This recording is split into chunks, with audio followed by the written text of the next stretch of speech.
Welcome to Watch Symposium. I'm Austin. All right, so welcome to part one of Archie's collection review. So before we get started, let's just talk about Archie. He's a polarizing figure. You either hate him or you love him. Now, a lot of people in my comment sections and a lot of my viewers love him, but there are some that despise him, it seems, and question why I would want anything to do with him. Well, look, I've got to give credit where credit is due, because if I hadn't have found Archie and watched his videos, I don't know if I would have come to have an appreciation for horology. And it's interesting because it all started with a search on YouTube, and if I hadn't made that faithful search that led me to Archie and subsequently the many watch videos that I watched, I wonder what I'd be into right now. I wonder if I'd ever have discovered Rolexes, and so for that reason, I am thankful that I did find him, and I'm thankful that when I did get bitten by the horology bug, that I was listening to somebody who was giving me good advice. And there are a lot of people giving bad advice out there and leading you down the path to a cheaper but ultimately less gratifying alternative. And so I feel like I'm lucky I listened to the right guru. By the way, wristwatch check. I'm wearing the black dialed Tudor Hydronaut. All right, so now one of the reasons we like Archie is because the rawness there. It's it's the question is, where does the real person stop and where does the character start? And I think you can look at Archie and Paul. They're the same guy, but Archie is just the worst version of Paul. He's just sort of the Ed and the all of the greedy, selfish, potty mouth, tactless, alcohol fueled, moments of that individual on camera. So he's basically. He's not a separate character, and it's clear that when you're watching Archie, you're watching Paul. I mean, it's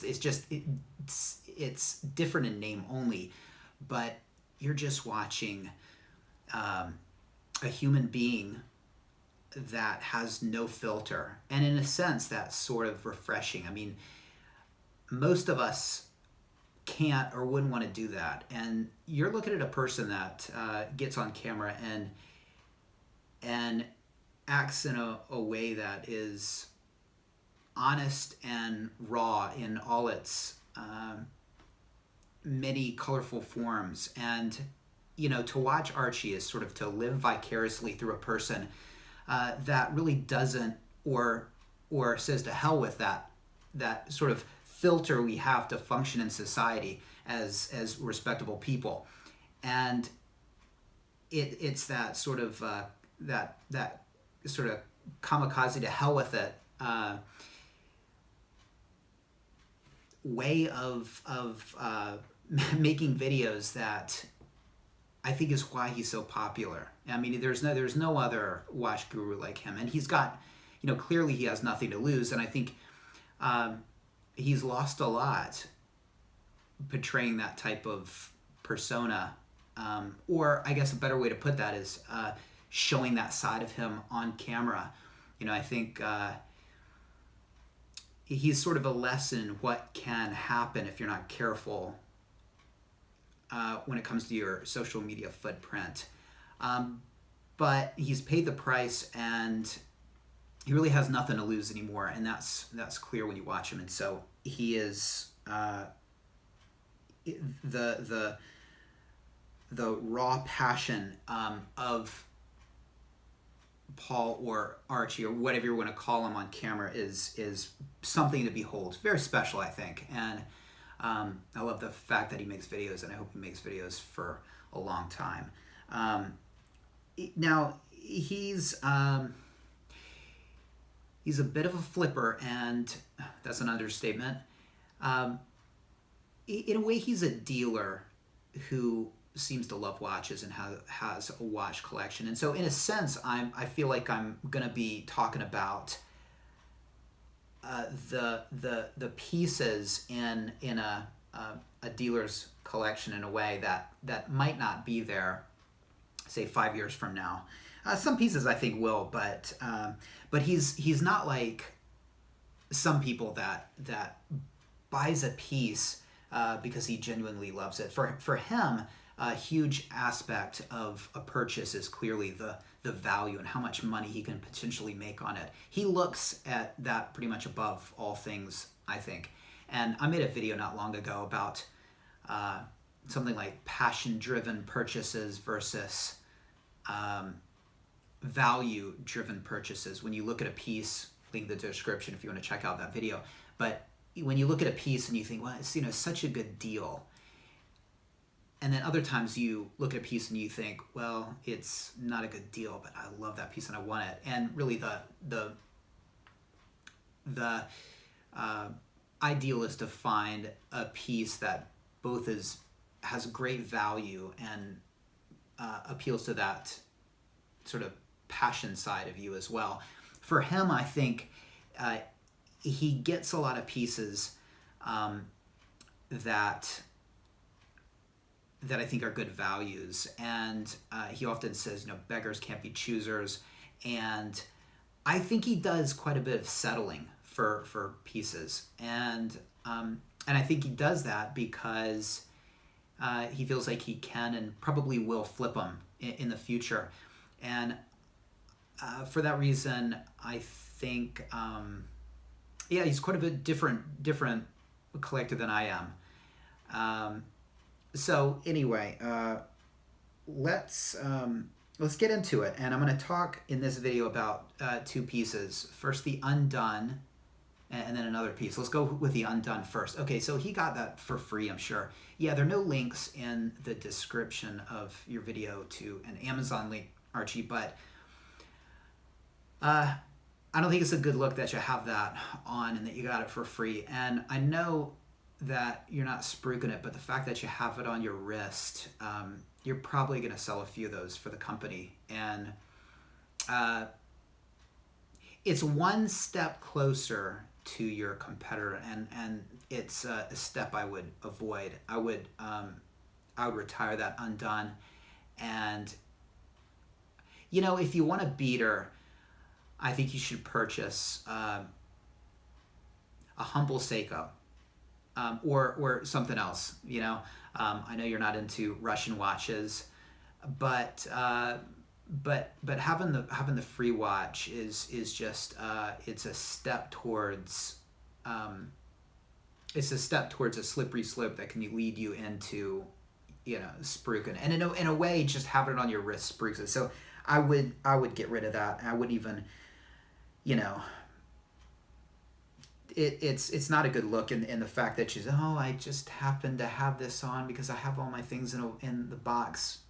Okay, it's not why I watched you, and it's kind of I don't want to go over the top. I mean, it's not appalling, but it's you're better than that. You're the pontiff. Get rid of that thing. Don't wear it on camera anymore. And if you do want a beater, just get a respectable, like, a Seiko 5 or something. I don't know. It's just something that you buy with your own money instead of somebody sending it to you. All right, so the Undone should be undone. All right, let's talk about his best piece, the Patek. Well, I mean, it's got box, it's got papers, and he's had it serviced through Patek, which is something that I don't think he does so much. He tends to lean towards third-party polishes and services. Sorry, that was a Freudian slip there, actually. I meant to say services. But yes, polishes as well. And I don't think that's a good move. But he didn't do it with this Patek, which is great because I think it makes the Patek much more of a pure Patek. If he had had it done through some third party, it would be compromised. And I think that's great that he actually took the trouble to get it done through Patek. All right, so it's a world time. It's a $30,000+ watch, and he loves that watch. And I think in a way that watch is sort of, he loves it, but at the same time it's sort of the bane of his existence because it's a 30 grand watch. I mean, the idea of taking that on a trip or wearing it outside the house, it has to be a daunting prospect. And I think he does sometimes, but you know, when I look at his Patek, I can't help but think about my Safe Queen GMT, and people say, wear that damn thing. And I look at Archie and I say, wear that damn thing. But then I think about it, I'm like, yeah, maybe just hoard it. And I think that is what he does with it. And you know, a hoarded piece can be a source of pleasure, I assure you. So it's a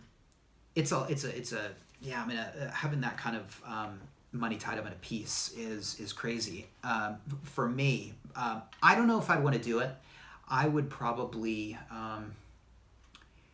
Well, see, I mean, I wouldn't if I loved it, right? And I think he does love it, okay? But if I was sort of lukewarm to it, I would probably try to cash out and maybe get just a straight up Calatrava, maybe for 20 grand, and then use 10 grand for something else. But again, that's like people saying the same thing about the GMT that I have. You know, you gotta sell it and then buy this and this, and it's like, you know, because then you'd wear it. I'm like, no, it's exactly where I want it, and it's serving its role. And so when I think about that, I sort of relate it to maybe the Patek that Archie has, and yeah, he could sell it and get more Rolexes and maybe more usable pieces, spread out some of that, you know, get 3 10 grand watches and maybe wear them and enjoy them a bit more. But I think maybe it's kind of nice to have just one just absolutely perfect piece that, you know, is in its box, and you don't get enjoyment from wearing it. You just get enjoyment from just owning it, just having it, and just looking at it. And perhaps that is the role of the Patek. It's a beautiful watch. I think it's gold, and it's yellow gold, and I think that's a lot better than the white gold. It gives it this warm look. The crown guards are beautiful. It's got an awesome function. I think he loves GMTs like I love GMTs, and you know, that sort of traveler aspect watch. So I think it's I don't think he could really have a better Patek, save for just a simple Calatrava. But again, I think that complication's awesome. And yeah, so that's absolutely a thumbs up. All right, so part 1 concluded. We're going to move on to part 2 and look at some other watches of his. Thanks for watching. Take care. See you next time.